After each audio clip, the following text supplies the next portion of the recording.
Bienvenidos, mi nombre es Valeria Mosillo González, mi equipo es Alejandro Ramírez Preciado, Aranza Ochoa Santana y Gilberto Lorenzo Dávalos.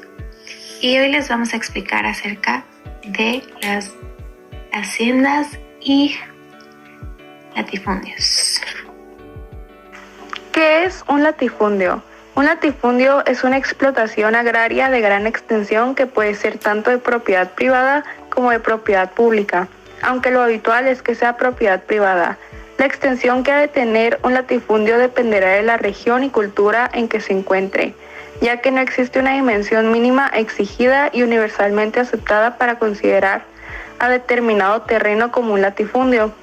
Así, pues hay países que consideran que un terreno es un latifundio cuando su extensión excede 100 hectáreas. El latifundio surge en el Imperio Romano, época durante la cual se diferenciaba a los ciudadanos en función de si tenían o no tierras. Estos grandes fundos eran administrados por agentes imperiales, lo que promovía que estas tierras estuvieran en pocas manos privilegiadas. Con la llegada de la Edad Media, el sistema político y social vigente dio un giro radical. En esta época, los latifundios estaban controlados por la nobleza y la aristocracia, constituyendo lo que hoy conocemos como señores feudales.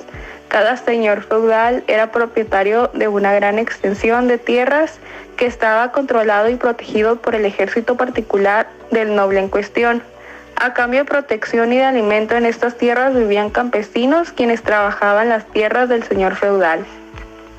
Al comienzo de la Edad Moderna, y al contrario de lo que en un primer momento se podría esperar, el latifundio no se erradica, sino que sirve de fundamento para la economía colonialista, así tras la conquista de América. Las tierras fueron repartidas, colonizadas y explotadas en beneficio de las naciones europeas colonialistas.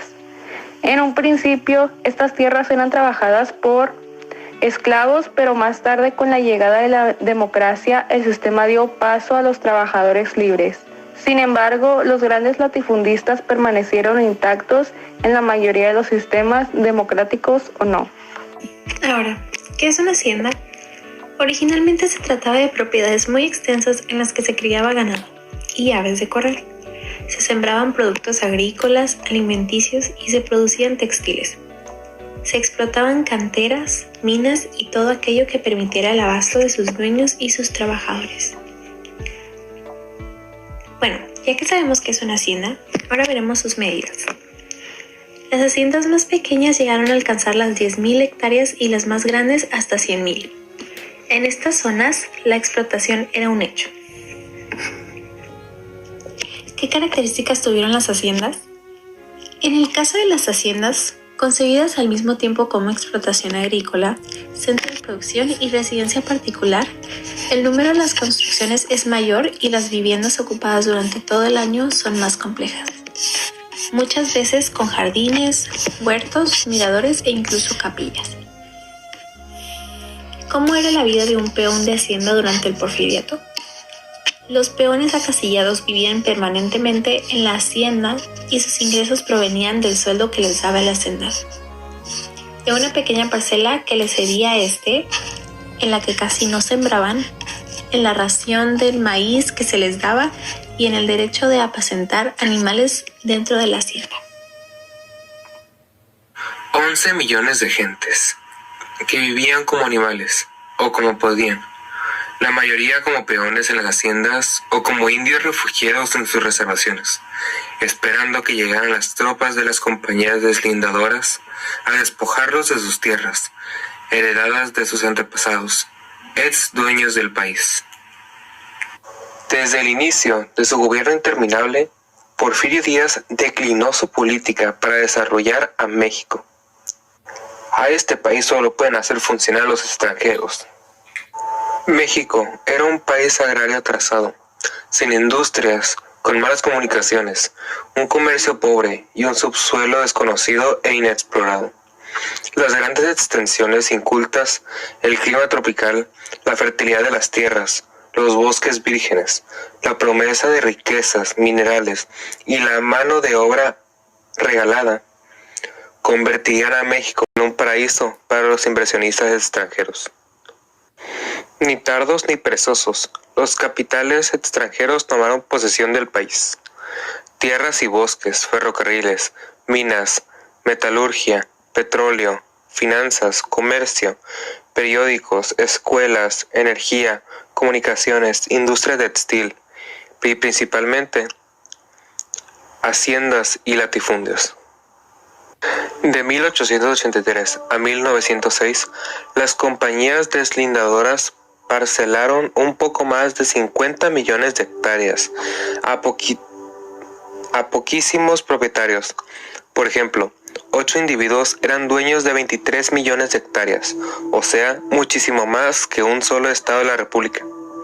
El Distrito Federal tiene en total 149,000 hectáreas, pues solo un latifundista, Mr. E. P. Fuller, era dueño de 230,000 hectáreas. Otros latifundistas norteamericanos, para que se dé una remota idea del robo de la tierra: